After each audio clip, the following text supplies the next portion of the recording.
So you're looking to build an online income stream, something independent, right? And pretty quickly, you hit this fork in the road. Do you spend all your energy learning cameras, video editing, all that visual stuff? Or do you double down on research, writing, and maybe that slightly mysterious world of SEO, Yeah. YouTube channel or blog? And look, these aren't just, different ways to put content out there. They're really different business models. They need different skills. The money comes in on different timelines. And the long-term picture looks quite different, too. We really dug into the sources you sent over to figure out what those trade-offs really are. And maybe most importantly, which one offers a more sustainable path forward. Okay, let's unpack this. That's probably the biggest sticking point for anyone starting out, isn't it? A lot of people maybe dip their toes in both and find out pretty fast, okay, my personality definitely leans this way. The good news is both can absolutely work. You can make good money either way, but the journey to get there, totally different. What we want to do today is give you a kind of strategic map. We'll compare them side by side, the effort involved, how fast you might see cash, that long-term passive income potential, so you can figure out which one really clicks with your own strengths. Okay, let's start right there at that content creation crossroads. Because choosing one forces you, basically immediately, to commit to a very specific set of skills. For YouTube, the sources are pretty clear. You're essentially signing up for a performance and production job. It's demanding. It's not just, hitting record. You need actual camera presence. You got to be engaging, hold people's attention with your visuals. And then there's all the tech stuff. Lighting, good sound, super important thumbnail design, and the big one, getting good at video editing software like Premiere or Final Cut. That can eat up so much time. You're kind of becoming a mini production house. Right. And the contrast with blogging is, well, it's stark. Blogging flips the script entirely. It's less about performance, much more about intellectual depth and how well you communicate in writing technically. Your startup costs might be lower, sure, just for a laptop maybe, but the skills you need, very high level in other areas. It really comes down to two main things, I think. First, solid research and being able to write clearly, persuasively. Second, and this is often the make or break for traffic, is really getting SEO, understanding Google, keywords, how to structure an article so it answers the user's query and makes the algorithm happy. You're not just a writer, you're kind of an information architect for Google, in a way. That's a great way to put it. It's not just, do I like talking or writing? It's more like, do I want to battle with video software and audio levels, or do I want to wrestle with keyword research and Google's latest algorithm updates? Exactly. That initial choice really hinges on whether you're drawn more to the visible, kind of high-energy production side, or the quieter, deeper, often invisible technical work behind the scenes. Okay, so skills are worlds apart. What about the money? Are the ways you earn income just as different? Let's map out those money streams. Well, what's really fascinating here is just how much overlap there is in the main ways people make money. Yeah. Once you have that audience, whether they're watching or reading, a lot of the top strategies are the same. Both platforms lean heavily on affiliate marketing, right? You recommend something, someone buying through your link, you get a cut. Both use sponsorships. How you integrate them might differ, maybe a sponsored video versus a sponsored blog post, but the concept's the same. And both can use network advertising like Google AdSense. How it's implemented and the revenue share is definitely platform specific. But those platform-specific methods, that's where the unique flavor comes in and maybe defines the earning ceiling a bit differently. On YouTube, the big one, once you hit their partnership goals, is those direct video ads. Pre-roll, mid-roll, post-roll ads. That's the main AdSense pipeline that powers so much of the platform's economy. Plus, YouTube has things like channel memberships where people pay a monthly fee, or super chats during live streams, merch shelf integrations. It feels very much like a self-contained ecosystem designed to keep viewers right there. Yeah, totally. Whereas blogging tends to lean more towards converting that reader into a direct customer of yours. They still use ads, absolutely. But the real power often comes from selling your own digital products. Think premium guides, detailed ebooks, maybe online courses hosted right on your site, and sponsored posts on blogs can be quite different too.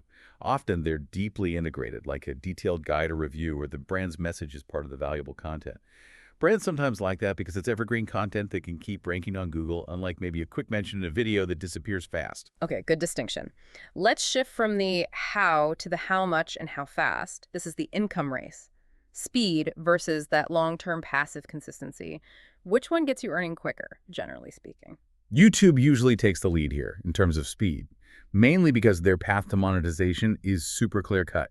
You need 1,000 subscribers and 4,000 hours of watch time in the last 12 months. Hit those numbers, apply, get approved, and boom, the ads can start running pretty quickly. YouTube already has this huge pool of advertisers ready to go. Okay, here's where it gets really interesting. The actual earnings. That CPM metric, cost per mil or cost per thousand views, we hear numbers all over the place, right? Sometimes it's like $2 per thousand views, sometimes it's $15, $20, even higher. What causes that massive swing? It's almost entirely down to your niche, your audience. Advertisers will pay way, way more to get their ads in front of an audience that's likely to buy something specific. So say your video is about best retirement investment strategies. That audience has high commercial intent. Financial companies want to reach them. High CPM. Compare that to, I don't know, a video of funny cat fails, huge views, maybe millions. But the audience, probably not actively looking to buy something right then. Low commercial intent, much lower CPM. So yeah, YouTube can bring cash in faster, but how much cash really depends on who you're attracting. Right. And blogging, conversely, that's the long haul approach, the slow burn we talked about. Why does it typically take so much longer to see decent money from writing? Mostly because you're so reliant on Google. You need organic traffic from search results. And Google, well, it doesn't just trust new websites overnight. It's a slow process, building authority. You have to publish great content consistently for months, sometimes a year, or even more. You need Google to crawl your site, see that you're legitimate, understand your expertise, and gradually grant you what's called domain authority. Without that, you just won't show up high in the search results for valuable keywords. So if YouTube's the sprint, blogging's definitely the marathon. But, does the marathon runner ultimately win out in the long run? Often, yes, especially if we're talking about long-term stability and truly passive income. Once a blog post ranks well on Google, maybe page 1 for a good keyword, it can just sit there and pull in traffic for years, sometimes with only minor updates. That's what builds that really consistent passive income stream. The content becomes evergreen, and the traffic can even compound over time. Okay, but wait a second. Is anything really passive online? Don't bloggers still have to constantly fight Google's algorithm updates, core web vitals, AI stuff? Isn't there constant upkeep? That's a really important clarification. Yes, you're right. While the traffic generation might become passive once it's ranking, the maintenance of the platform isn't entirely passive. You absolutely have to monitor performance, tweak things, adapt when Google changes the rules. But, and this is the key difference, the heavy lifting of creation is mostly done for that specific article. You don't have that relentless weekly pressure of needing to script, film, edit, and publish a brand new, high-effort video just to keep the algorithm happy and your view numbers up. That's the grind many YouTubers face. That leads us perfectly into weighing the actual trade-offs, section 4, the sort of psychological side, the practical challenges. Let's look at the YouTube equation first. Pros. We know it can mean faster audience growth, that visual connection is powerful. People feel like they know you. Definitely. But the cons can be deal breakers for a lot of people. That demand for relentless consistency, it's a huge mental load. Viewers expect regular content, often at least one quality video a week. Stop uploading. The algorithm might penalize you. Viewers drift away. Income can plummet fast. And that's not even mentioning needing a thick skin for public comments, which can sometimes be, well, harsh. Yeah, and that camera confidence thing is very real, too. It's not easy for most people to just turn on a camera and be naturally engaging. It's a skill you have to actively develop. For sure. Now, the blogging equation. We mentioned the low barrier to entry equipment-wise. Laptop, hosting, you're basically set. Flexibility in topics is great too, and you get that long-term benefit from SEO authority once you build it. But the downsides are just as real, that growth pace. It can feel incredibly slow compared to a video that suddenly takes off. That can be really discouraging when you're starting out. And the need for serious SEO knowledge is constant. You have to keep learning. Technical SEO, on-page, off-page, content strategy. It's a lot to wrap your head around. What's fascinating here is that trade-off, isn't it? The low financial cost to start blogging seems balanced by a really high intellectual and technical cost to actually succeed. You're swapping money for specialized knowledge, essentially. Precisely. And that lack of quick feedback from Google traffic, that slow burn, can lead to burnout just as much as the pressure of weekly video production can. Different pressures, but still pressure. Okay, so we've laid out the skills, the money, the timelines, the pros and cons. Crunch time. If you absolutely had to pick one path today, what's the final verdict based on the sources? Well, if you're purely optimizing for making money quickly and getting visible fast, YouTube often has the edge initially. Being able to turn on video ads relatively quickly, plus potentially landing bigger brand sponsorships earlier, because many brands prioritize video. Means the Yeah. cash can flow sooner. If your main goal is building something for the long term, something more stable, maybe lower maintenance down the line, that passive dream. Then blogging generally comes out ahead. You're building a digital asset. Those high-ranking posts become like little traffic-generating machines working for you 24/7, often for years. That feels more sustainable to many. So the real winner isn't the platform itself. Exactly. The true winner depends entirely on you, your personality. What kind of work can you stick with consistently? Are you a performer who thrives on production? Maybe YouTube's your better bet. Do you prefer deep work, research, writing, the technical puzzle of SEO? Then blogging might align better. Which kind of brings us full circle, doesn't it? Back to the smartest strategy, the one that sidesteps having to declare one absolute winner. That's the one, the combination strategy. This is what many of those successful creators are doing now. It's about leveraging the strengths of both platforms.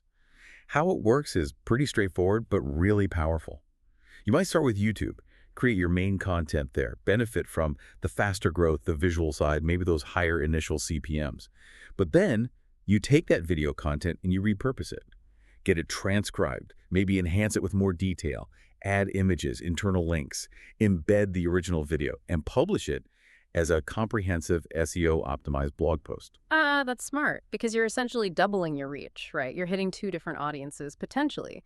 You create the core content once, but you get traffic from YouTube search and Google search. Yeah. Maximum return on your effort. Exactly. If we connect this to the bigger picture, the synergy really de-risks things. You're not putting all your eggs in one basket.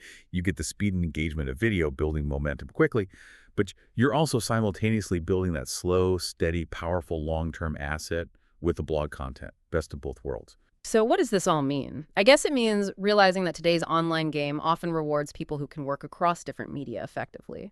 If video is your starting point, have a plan to turn that into great written content too. If you start with writing, think about how video clips or summaries could enhance it. Which leads perfectly into a final thought, something for you to chew on. If we agree that combining video and blog posts is often the optimal path, what specific types of content make this repurposing easiest and most effective? Think about things like tutorials, step-by-step guides, detailed product reviews, anything that's naturally structured and educational.